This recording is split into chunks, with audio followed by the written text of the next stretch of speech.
Our speaker today is Heather Bailey. She's the Executive Director of Energy Strategy for the City of Boulder. Title, Argument for Changing the Electric Utility Business Model. We talk a lot about sources of energy, but the getting of energy from the producer to the customer is another huge industry and heavily regulated by a number of levels of regulation. Heather and I have been having lunch together several times, led by started by David Bartlett, who's here today, took the initiative in getting these things going. Heather has her MBA and CPA from Texas. Her Texas roots might be obvious when she begins to tell us about what's going on. The sources of electrical energy in this country are in the middle of a big change. Coal to gas and a lot of miscellaneous, I'll call them suppliers, wind, solar, other renewables. So the number of suppliers is amplifying greatly. This puts a burden upon the industry that distributes that, and particularly upon the regulatory agencies responsible for maintaining that distribution of energy. So I give you Heather. She promises to be provocative to get questions out of all of you and anyone else who may come in. Heather. Great. Thank you. And just by way of a little bit of background, I've been in the electric industry about 35 years, and I was a regulator. I worked at the Texas PUC back in the early days of its formation.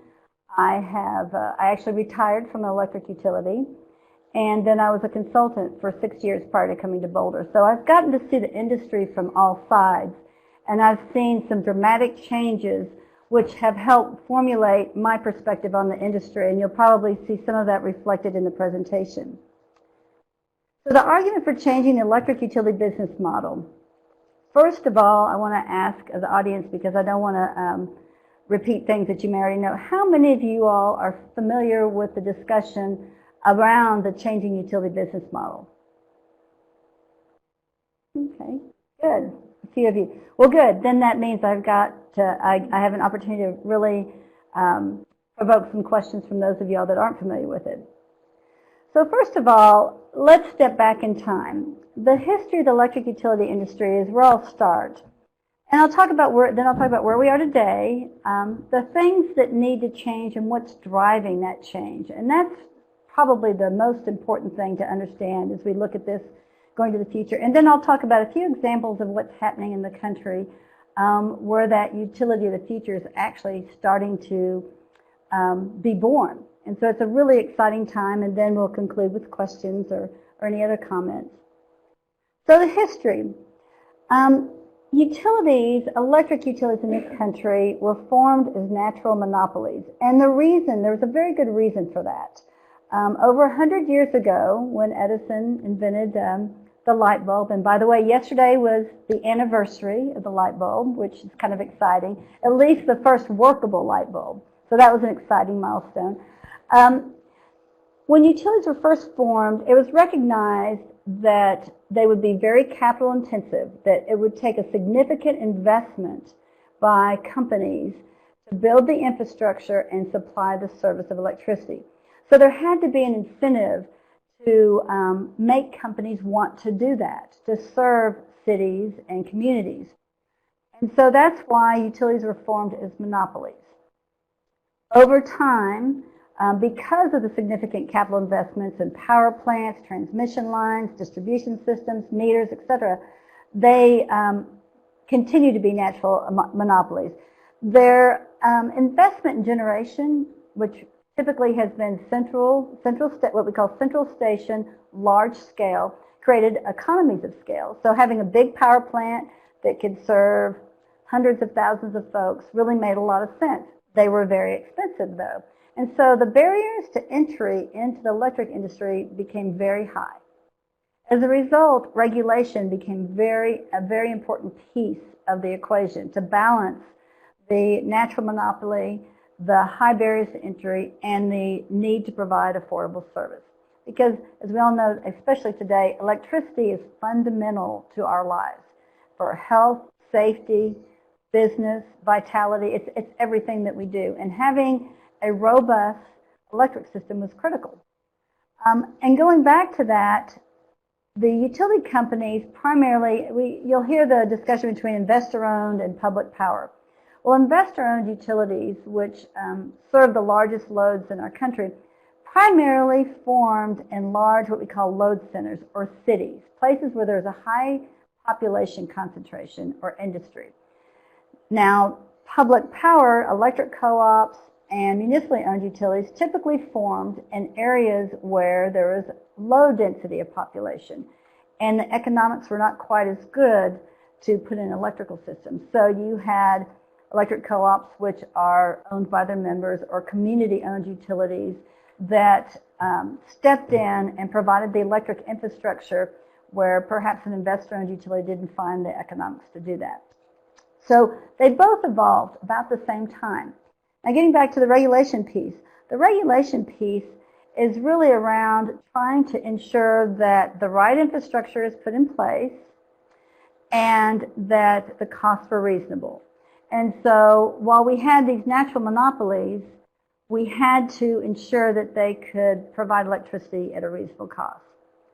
So as time went on, as you all are probably familiar, we have what's called vertically integrated utilities.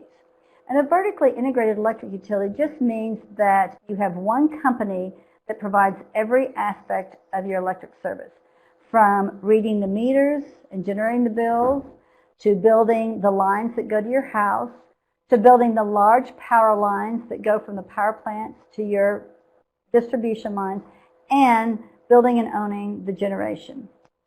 And not all vertically integrated utilities, by the way, own generation. They may buy it from other sources. But in essence, it's sort of the cradle-to-grave delivery of electricity that defines an integrated utility.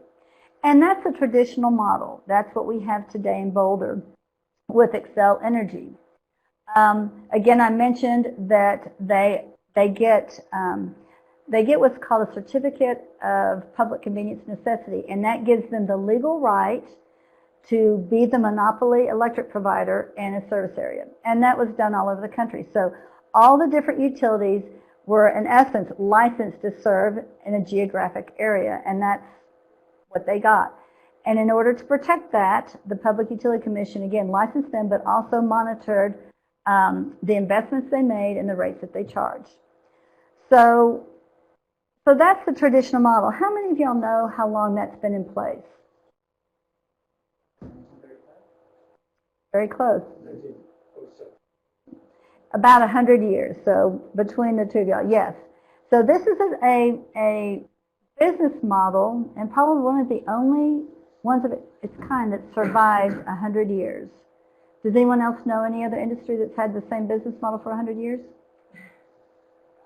Would you want most of our industries to have the same business model that they've had for 100 years? No, you wouldn't. So that business model worked very well for this country, and it's why we have the great electric infrastructure we have today.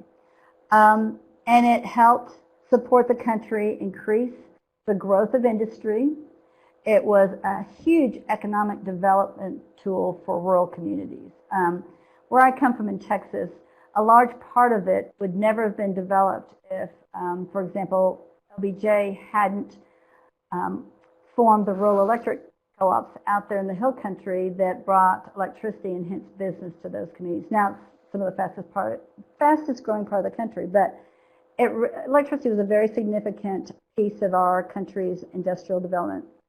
As I mentioned earlier, they built large centralized power plants, whether it was coal, oil, gas, nuclear, and that was done because of economies of scale. Having one power plant serve a large mass of people made a lot of sense. And the process is they would get approval by their PUC to build those plants, and then come back when those plants were complete and get approval to pass those costs through the rates. And regulated utilities actually operate in a very low-risk environment, and that their rates are based on their actual costs. So you incur a cost, you get approval for those costs, and that's what goes into your rates. Those, I mean, I don't know of many businesses that you pretty much get a guarantee recovery of what it costs you to do business year after year. And so that's part of the deal of ensuring that utilities continue to invest, continue to provide high quality electricity at a reasonable rate. So that's what's been going on for as long as any of us can remember. Now, let's talk about today. Well, today, things have changed significantly. And back in about 1995 is when we started seeing things happen. And what happened in 1995? Anyone know? Deregulation. Deregulation in parts of the country. Actually, Enron played a very significant role in that. Enron created a great business model where they could sell power virtually, and while they were their own worst enemy, deregulation actually lived on beyond that. But they sort of initiated a lot of that. And what deregulation, the difference between deregulation and a vertically integrated, regulated jurisdiction is basically that, for example, Colorado is a traditional state when it comes to utilities. You've got, they support, the utility is regulated, they support the vertically integrated structure, they set the rates, and any services or change in services or rates have to go through a process at the Public Utility Commission for approval. And so there's very little flexibility in what the utility does, but there's a guarantee that the utility will recover their costs for the most part. Now, deregulated states, when you talk about deregulation, that means that that vertically integrated company got pulled apart. So you will have an entity that provides the power, and that can be from wind, it can be from solar, it can be from gas, coal, whatever. But you have what we call independent power producers, and these are companies that generate only power. And in a deregulated environment, it was very important that the utilities separated that generation from the other pieces of their operation. Does anyone know why? Well, if a utility had control of the highway, which is the transmission system, and they had ownership of the customer, which meant they needed to sell as much power as possible to the customers to make money, if they own the generation, the highway, and the customer, and they're in a competitive environment, they can control what power goes where, and therefore limiting the competition between them and other generators. And so what happened early on in deregulation, for example, you had large utilities that still own their transmission and they were in a competitive market with generation. They would take down portions of the system for repairs to limit other providers from being able to sell to their customers. So as a result, those companies were forced to divest of either their transmission, their wires business, transmission distribution, or their generation business. So they could not control both. And that was great because then it truly did open up the competitive market so that folks that weren't traditional utilities could compete on the same playing field as the traditional utility. The cost of power, it's not based necessarily on what it costs to produce that power. It's based on whatever the market will demand for that power. So as you introduce competition, you introduce a different pricing structure. And that these generators had to compete with each other to get business, which a lot of folks would say, wow, that could be pretty dangerous. Won't that impact the reliability of our supply? Well, actually, to date, it hasn't. What it has done, and I will tell you, when I worked at the utility, it was the last probably 10, 15 years of my career was during deregulation at the utility. And at first I thought, this is nuts. It's going to make costs go up. It's going to create all these different parties. It's going to make it too complicated. People won't know what to do. It's a bad idea. I have a very different perspective today because one of the things, as much as I love the electric utility industry, they're not very innovative. And efficiency and innovation are not synonymous with electric utilities. That just is not in their vocabulary. I say it's not in the vocabulary. It's just not what they are known for. Deregulation forced a lot of innovation and a lot of efficiency because if you're going to be competing and you know that everybody's basic cost of building a power plant is close to being the same, you're going to have to figure out ways to have that competitive edge. And so we saw utilities and power producers become more and more innovative in how they operated and managed their power plants. And it drove costs down. Look at what's happened to the price of solar. Look at what's happened to the price of wind from the time they first started. It's very competitive. And that's because you have a competitive environment that creates that sort of market. In addition, when you have a deregulated environment, the services and prices you offer can be set by anybody. You don't go through a process to have them approved by a regulator. So that what you're seeing in states like Texas, for example, that have deregulated retail services, that you've got companies that are coming in and offering all sorts of things. Like I talked to one company and they said, we've created a pricing mechanism that's similar to the cell phone one that says nights and weekends free power. I mean, all sorts of creative things. We're doing things like creating customer control. You can go in and control the price you want to be on. You can control how your power is used, things like that. Those things would not have come about if there hadn't been some deregulation. Because technology is stepping into the world of energy and it's creating a whole new set of opportunities. So it's an exciting time to see these changes. And it's interesting to see how the deregulated environment and the regulated environment are moving forward. So let's talk about what needs to change. And there are a lot of things that are going on, some more recent than others. But the first thing I would argue is, what drives the way people do their business? Money. Money. It's the revenue stream. If you can't make money, you're not going to do it, right? So if you look at the current revenue model in the traditional utility market, it really depends on two things. One, making sure you sell more kilowatt hours of electricity. And two, because of the way rates are set in a regulated environment, you get rewarded for making big investments. So building big power plants, spending money on transmission lines, actually makes you more money because you earn a rate of return on those investments that the regulator provides you. And so all the incentives are around building big things and making sure you're increasing your kilowatt hour sales. That's how you increase your profits and continue to be able to reinvest in your system. Now, given what's happening today, what do you think are the biggest risks to that model? That's huge. That and distributed generation. So with energy efficiency and demand side management, where people are using less and managing their electricity, we have the potential for profit erosion. And I've heard people refer to it as the death spiral, that, as people use less and less electricity, the profits of the utility are going down and they'll eventually spiral into oblivion. But that's not true, because there's a whole investment regime behind smart grids and things that are going to regulate those things. So that's what you just said is not true.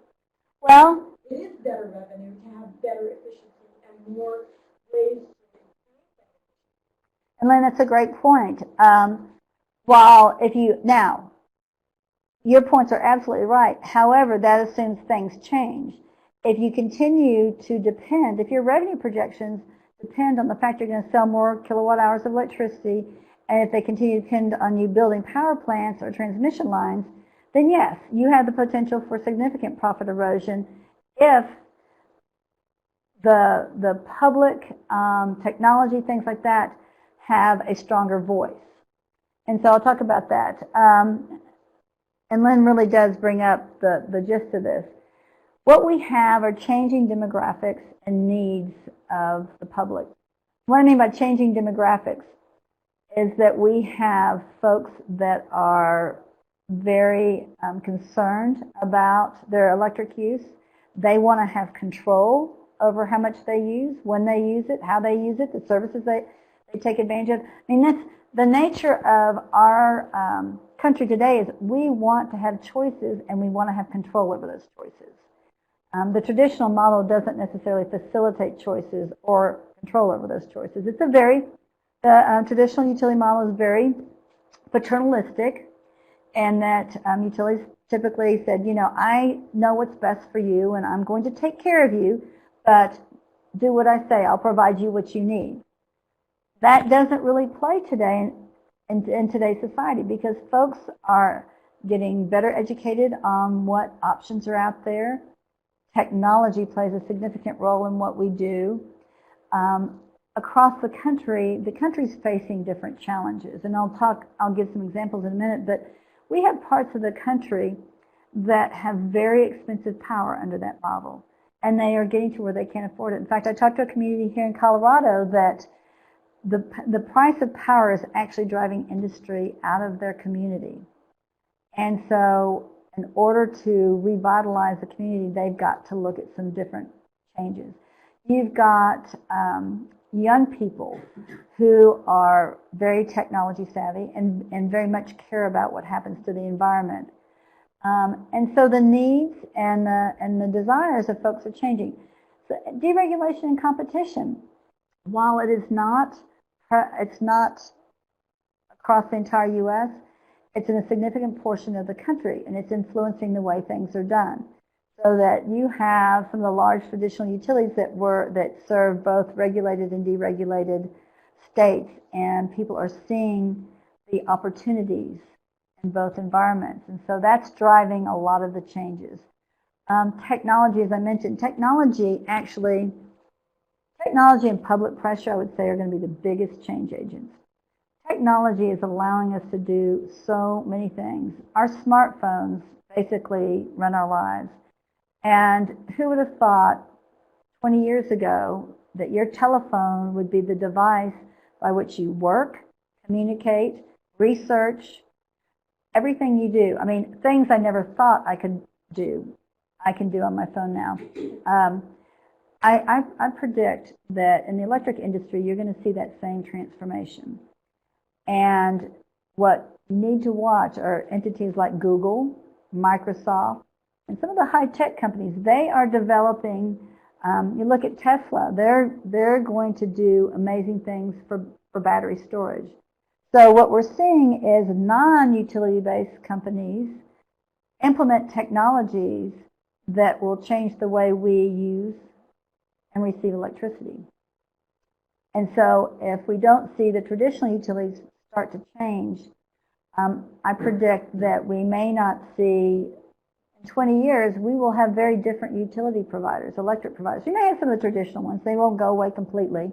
But I do suspect that we'll see some very different players in that market. The fact that you can take your iPhone today, program your thermostat, turn your power on and off, check your bill, look at your usage patterns, all of that from your phone, just by its sheer nature influences the way we do things. And what we're seeing is it influences customer behavior and wanting to manage their electricity. One, because they can save money, or two, they truly care about reducing the amount of electricity that's generated. And that gets to my point on public pressure. Public pressure, I would say, is leading the charge on changes. Probably, 20 years ago, I'd say deregulation and the interests of a few profit-minded companies led the changes. But now we have had some significant events that are really influencing how we view our power supply.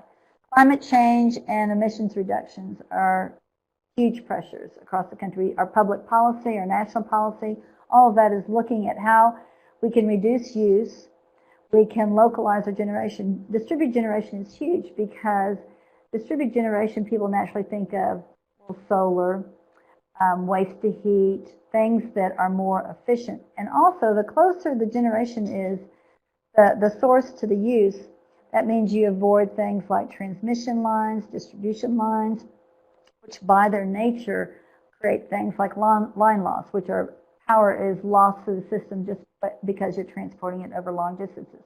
So it reduces and eliminates a lot of the inefficiencies of the existing system. The other thing that probably on the biggest policy changes today are the natural disasters we've experienced in the last 5 years or so. And I'd say Hurricane Sandy has had the biggest impact on what I see as significant and transformative change in the industry.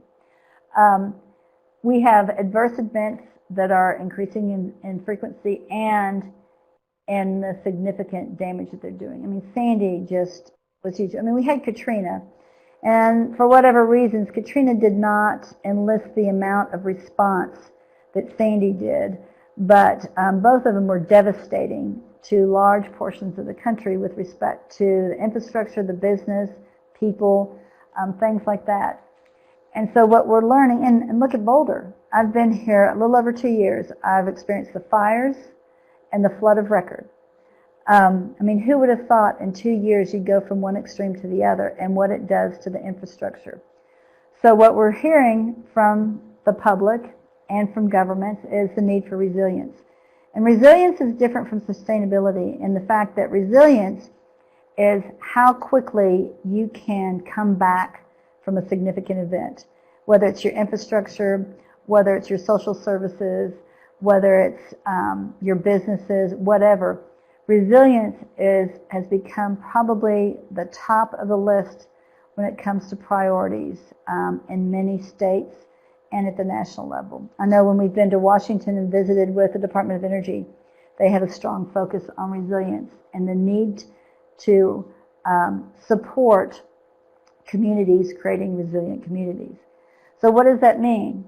It probably means more distributed generation, localized power so that you have the flexibility, you're not dependent on one power station.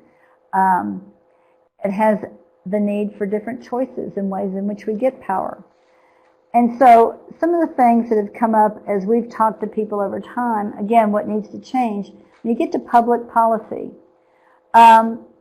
you know, things that we're hearing from businesses, other than the need to have a reliable, safe power supply, is, you know, can my business, if I've got solar panels, can I take that power and store it and sell it or use it elsewhere? Today in Colorado, you can't.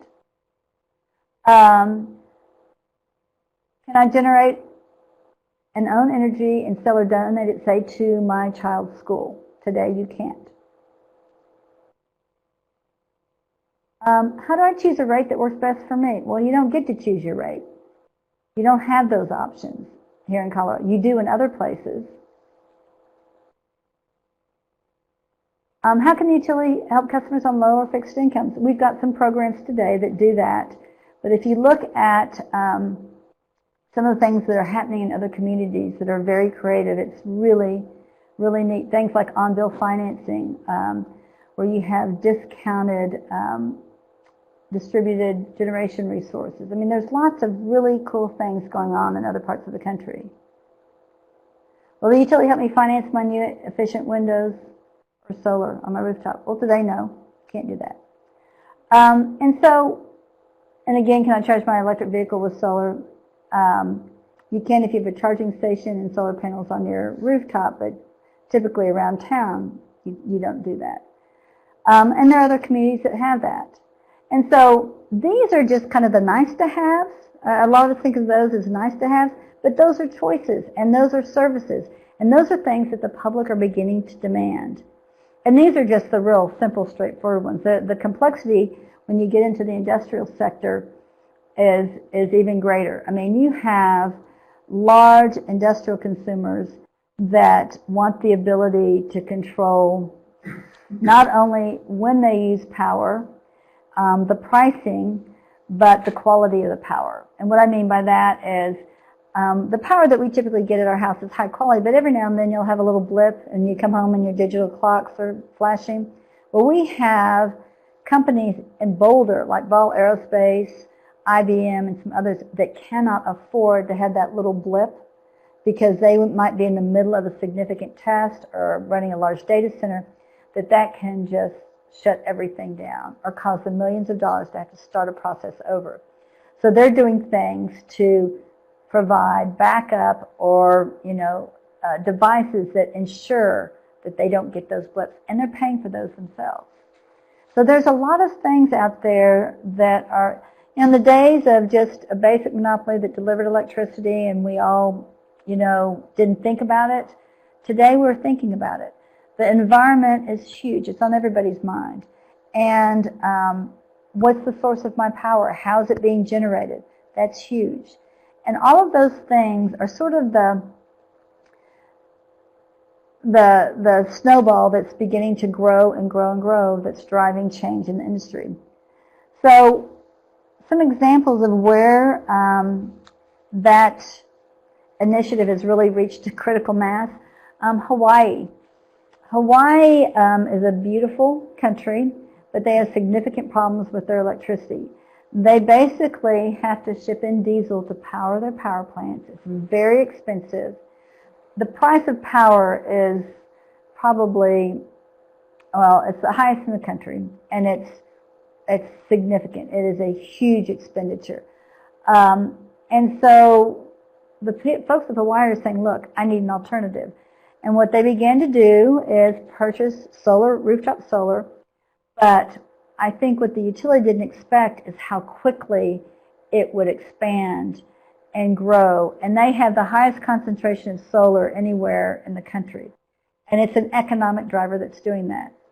It's not just because they want clean power. It's because it's an affordability issue. And solar is affordable compared to the alternative. The electric company was not prepared for that, and they are a vertically integrated utility.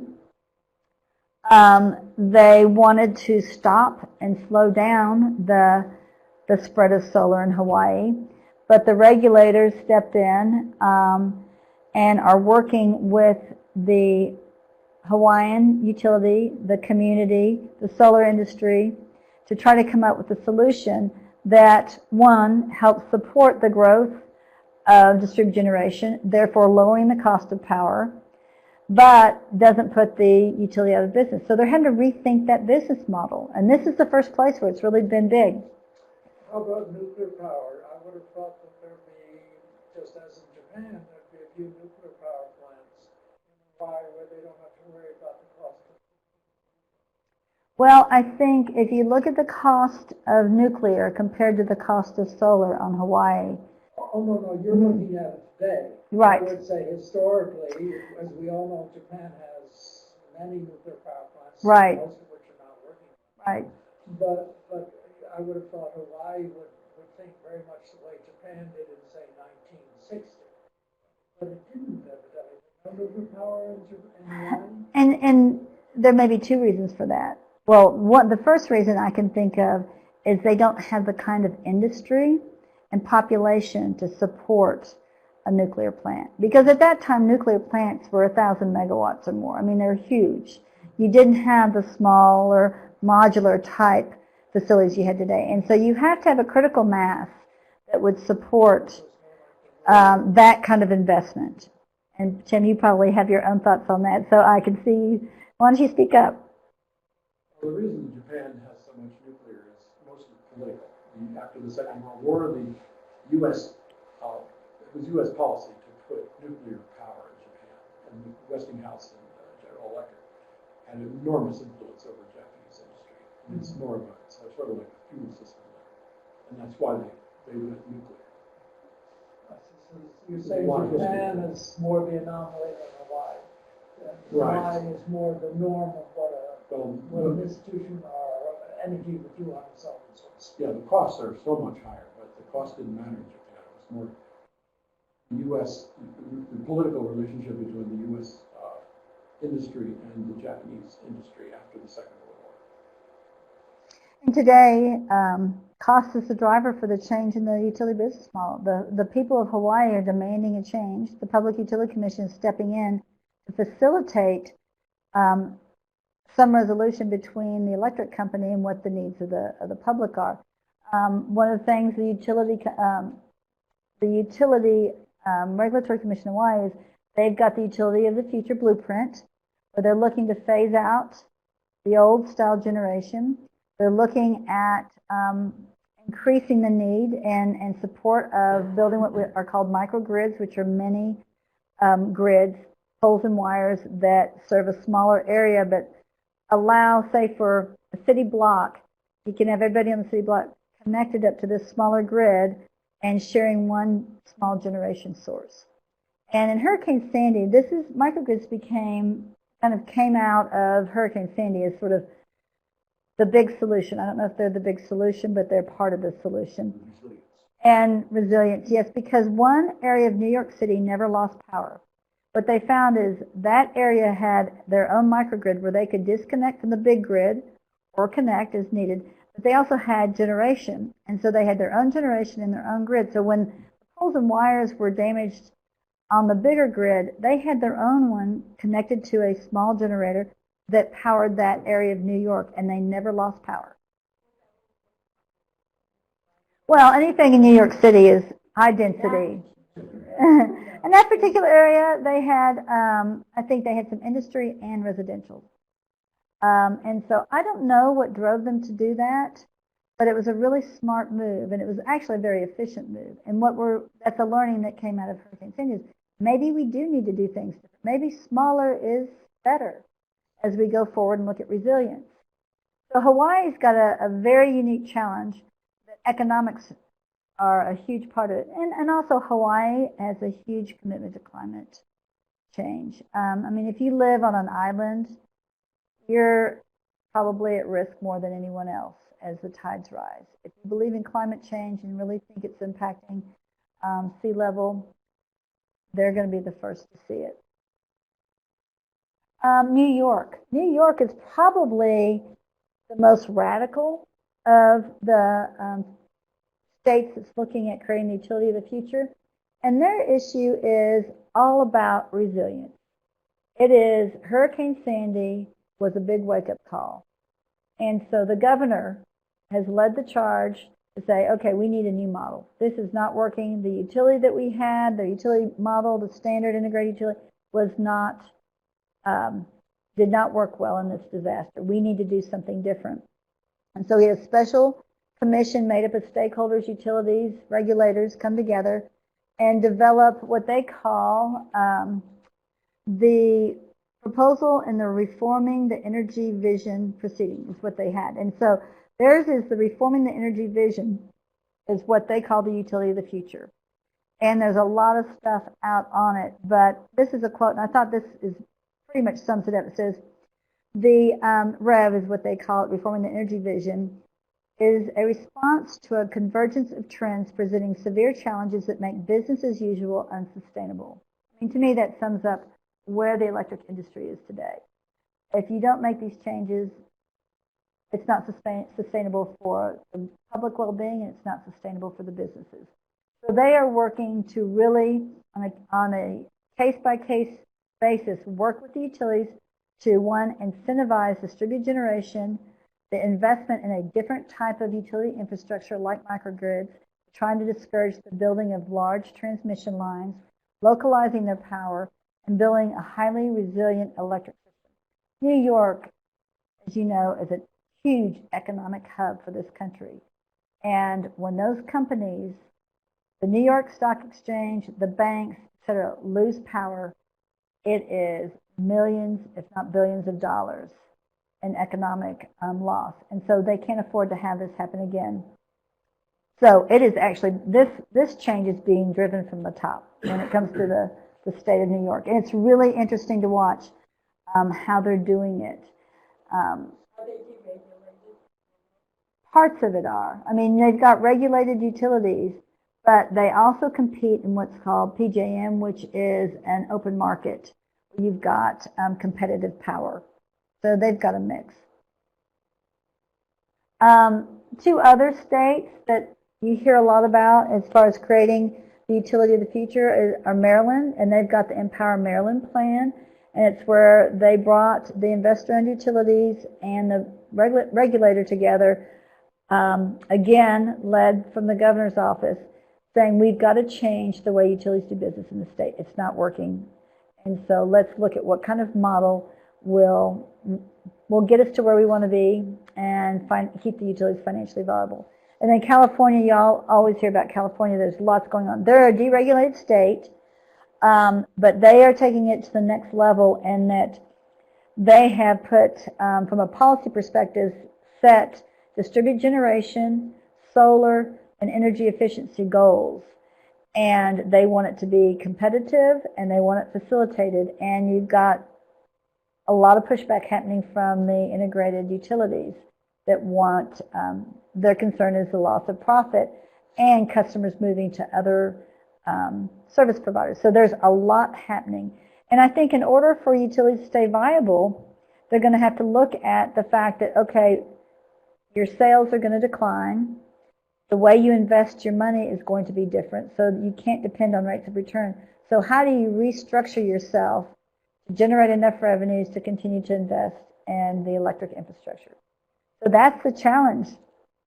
Do we need to change? What do y'all think? It's pretty scary if you don't.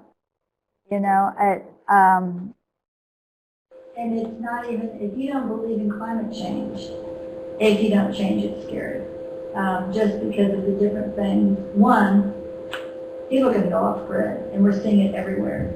If they're not happy with the utility, there are more and more resources that allow you to generate your own power, do it effectively, and it's pretty easy if you're willing to, make some sacrifices today. So, exciting times. I'm in 2006 when I retired from the utility. I said, I'm done. This industry is just old. There's nothing exciting happening. And about less than a year later, I was back in it because there's just so much opportunity to really do some great things. But again, you've got to change the utility model, and you've got to think creatively because it's all going to be different. So with that, anybody wants to reach me, there's my email if you want to learn more about what Boulder's doing. There's our website and contact information. So, questions? Yes. I wanted to ask you about something I read on Monday in the newspaper, which was that the city of Minneapolis has agreed with Xcel Energy, their energy provider, to essentially, well, they were doing the same thing as Boulder. They were thinking about municipalizing their utility. And they instead, through a number of very active organizations in the city, decided to stay with Xcel Energy in exchange for very, very significant promises to reduce that city's greenhouse gas emissions. I believe the reduction was up to 80% by 2050. And if the utility does not meet those ramped up goals, the city can leave that agreement and pursue their own municipal utility. It's saving them a lot of money and lawyers' fees, and I'm wondering if you folks are looking at that and maybe considering going to Xcel and saying, hey, let's talk about an agreement here in Boulder. Well, I've read the agreement, and parts of it are good, parts of it aren't. But it's interesting because several years ago, before we even started municipalization, the community leaders went and asked Xcel for those, many of those very same things, and we're told, no way, won't even consider it, forget it, it's off the table. So what I do know about Minneapolis, first of all, it's Xcel's headquarters, and they could not afford to lose them. The other is that they have a commission that's very active and monitoring and managing what Xcel does, as well as promoting renewable initiatives. I mean, they have huge initiatives going on in Minnesota with respect to solar and things like that. It's a very different regulatory regime. The other is that, from what I understand, Xcel started kind of down the path that they were working with on Boulder and not being cooperative, and somebody at the top pulled out that team and brought in a whole new team of people to work with the city of Minneapolis and to come up with solutions. And in fact, some of those very things that they proposed were, we had laid out a proposal and a white paper this is what a partnership between Excel and Boulder can look like. And that was published, and it had a lot of those exact same things that we said, hey, if we could do this, we could get there. And it was flat down, turned down. Maybe it's time to go back to the Well, table I and am ask thinking, about I'm that. hoping. They originally suggested that they would build a wind operating system to supply Boulder It was specifically. It was not a good deal. I can Right. tell you, it was a terrible deal. Right, but still, I mean, it seems like they may have learned some lessons through this whole thing that they're applying to Minneapolis, and maybe we can go back. You to the never table. know. I mean, the door's always been open to them. One thing I noticed, Excel touts itself as being a very leading utility in terms of renewable energy. But what they're talking about is utility scale energy projects where they keep control, they build transmission lines, and while they're doing this with one hand, they are trying to do away with net metering and withdraw support from rooftop PV and distributed energy and microgrids and things like that. And I think we really have to ask, do we want large-scale transmission lines strung everywhere because the renewable resources are in different locations? And perhaps that's better than using fossil fuels, but for sure, distributed energy is the number one thing, as well as efficiency, of course, almost goes without saying. Those are the things we need to be focusing on. And I'd be willing to bet money, and I haven't seen this plan, that that's what they're doing, utility scale. Well, and yes. Remember how they make their money. It's on building things, because in Colorado, that revenue model has not changed. And it hasn't changed in Minneapolis. And so that still means they need to build things, and they still need to sell more electricity to make money. I do know they make a lot of money on their energy efficiency programs because the structure that's built into the Public Utilities Commission is part of the EERS that we have in our state. Does reward them for meeting their goals for energy efficiency, and it's quite a significant amount of money. So So the ratepayers pay for it. yeah, we don't pay that. It's not a gift. Yeah, we don't pay for it. And the rate structure here is very different from other states. They still, though, you have to remember, they own these power plants. They have got to recover the cost of these power plants. They just spent, about $1 billion on repurposing Comanche. And so they've got to recover those costs in some way or another. So, I mean, Excel's not bad. They're doing what, if you can do it, go for it. I mean, they're doing what anybody who has the opportunity to do what they're doing. They're doing, they're making the business decision. But getting back to the issue of customer choice and the diversity of services and the diversity of options, that's one thing Excel doesn't have a choice about because they are so regulated. They can't just go in and create a new service or create different rate options unless they can offer it to everybody across the state, and they have to go through a regulatory process to get it approved. So, I mean, there's pluses and minuses. Yes, in fact. So speaking of distributed generation, rooftop solar in particular, what role would that play should Boulder form its own utility? A big role. Okay. And part of one of the tenets of municipalization, I'm going to try to stay away from it, but just quite honestly is because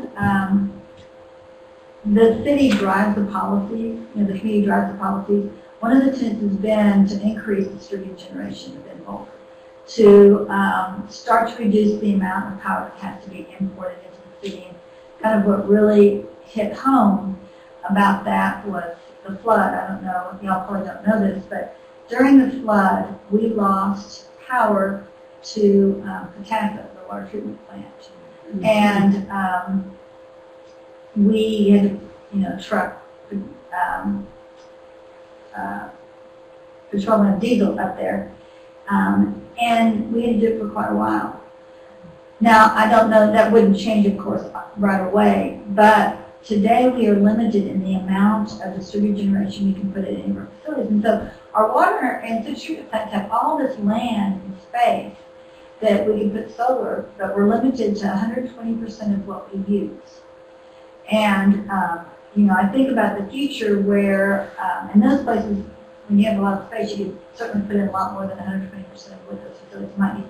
Plus, once battery storage comes into play, what that would do for the reliability of not just the city facilities, but other facilities.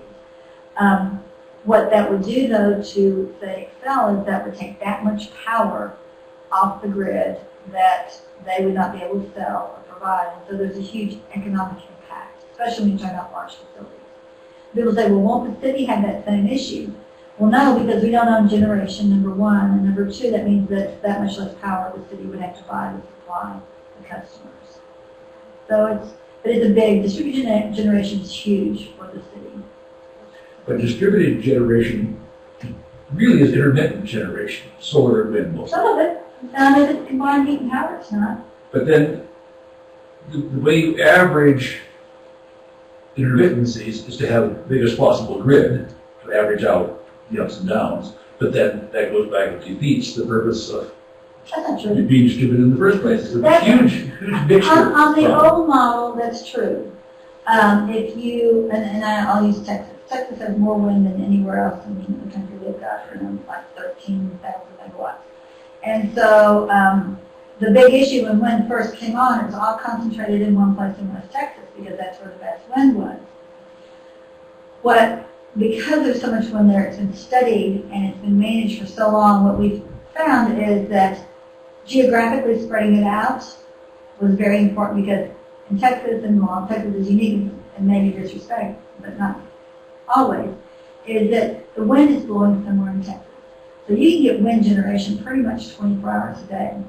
But to deal with the intermittency, because it can go up and down, you had to have gas generation that could, gas power plants would fluctuate with it. And so you needed that spread on the grid because you were putting all this power, wind power on the grid. If you go to the model of a distributed model and you go to what we call microgrids, what you are going to be able to do is, you can have your solar panels, but you can have a small gas turbine that is local too. So it's a smaller self-balancing process. Battery storage will actually play a significant role in that. And so again, we aren't there 100% today, but the way technology is going to go in the future, all of this will look very different. And I don't even know that I can predict that. Yeah. This is interesting. Along that note, there's been some dramatic improvements in the last year and a half or two on smart inverters and advanced inverter systems that could work a lot of amazing things as far as intermittency. In fact, the Solar Power International show is going on as we speak in Las Vegas, and there's a new generation of inverters that are being presented that work with solar to drastically reduce the need for these peaker plants, these natural gas turbine peaker plants that you refer to really straighten out the load, flatten out the load. That's a very rapidly changing technology. I just learned that Willett Kempton, who has been working on offshore wind, is conducting a project involving storage in vehicles, which is a concept that he wrote about 20 years ago and is now carrying out in an actual field test with vehicles and offshore wind. So I think that's pretty fascinating. What do you mean storing in vehicles? That you use vehicles to store electricity in the batteries of vehicles. So it's like distributed storage. So it's not just distributed gen, but it's distributed storage. And then tap the vehicle battery to get power. That's right, you need the power bank out. But what does that have to do with offshore wind? Well, it could be any renewable generation. It could be distributed gen. It's just that Willett has worked on offshore So, wind. for example, you're depending on wind, but you had stored, like during the night, when the wind was blowing, the wind generated electricity. Yeah, and then you have to store it in your battery, and then throughout the day, when there are times that there wasn't as much wind, you can plug that car battery in to be your source of power. Something that you said before, in fact, one of your earliest slides referred to the death spiral, that term. And it has to do with the basic bit. utility business model. The traditional business model is based on return, a sale of kilowatt hours and return on capital assets. And the return on capital, you didn't mention this, but it happens to be in the neighborhood of 10%. So they not only recover the full cost of large-scale, any kind of facilities, but they also get a 10% kicker on top of it. It's actually in Colorado 10.5 or 10.4 or something like that. But the death spiral that you referred to is interestingly, so what happens, the theory there is what happens when that doesn't work anymore because of distributed generation of rooftop solar and things like that, where the customer starts to generate its own electricity. Well, that term death spiral came from a report from the industry itself. It came from an internal report within the Electricity Institute, the Edison Electric Institute, warning its own membership that this was a potential death spiral if they didn't deal with it. And they recommended two ways of dealing with it. One, well, didn't recommend, they pointed out that ways of dealing with it were to change their business model to more of a service provider business model and let the customers generate the power. The other was to fight it. And, you know, different utilities have chosen different paths. That's true. Yeah. In your image with the brain and the little clouds, okay, would any of those things be offered through deregulation, or are they offered in places that have deregulation? That because this is what you want, right? So how to get? Yeah, in fact, these are not things we made up. I mean, these are things folks. And then when there's deregulation, also, is there some of these places still have PUCs? Are the public utility commissions, are those, we don't have that for our computers. We don't have I mean, maybe we do have some form of regulatory agencies that, you know, that do our internet, for example, you know, but are we going to have a different model of a regulatory agency? Are we going to reform these? Are we going to scrape or remodel? You know, that's what the theme of your talk is. But I can tell you what's happening in other states. First of all, these clouds represent questions folks are asking us, and the others, these are things that are actually being done in other communities. And they're communities that either own their own utility or they're in deregulated environments where they've got competition among retail providers who want people's business, so they're offering really creative services. So these exist today. It's just an example of what Boulder doesn't have that folks would like to have. States that have deregulated, Texas is a perfect example because they've deregulated the wholesale power market and the retail market, but they still have a very strong PUC. And earlier, remember when I talked about how you separate the generation from what we call the wires and the customer? The one piece that's still regulated across the country, even in deregulated states, are the wires, distribution and transmission. And that's to ensure that there's open access, that anyone who wants to sell power to the grid can, and that you can buy power, especially in deregulated states, that you can buy power from whoever you want to. So you need an entity that ensures that you always have that highway that's got plenty of capacity to be able to do that. Yes, that's true. And that also ensures that there's continued investment where there needs to be investment to support growth either in customer demand or growth in generation options. So that part in today's world is still regulated, and for a good reason. I do not know what the future holds with respect to that. I suspect if we get to a world that has more generation closer to the user, that you'll have less of a need for wires. But I also suspect for a long time out there, we're going to need a combination of central station generation and distributed to have reliable power. I think you're just going to have both from a cost perspective and from a reliability perspective. That's fine, as long as you have a long-term plan. If you don't have a goal, and a vision for what it is going to be. So it's a little after 1. Why don't we formally wrap up? And I want to thank Heather very much for bringing us.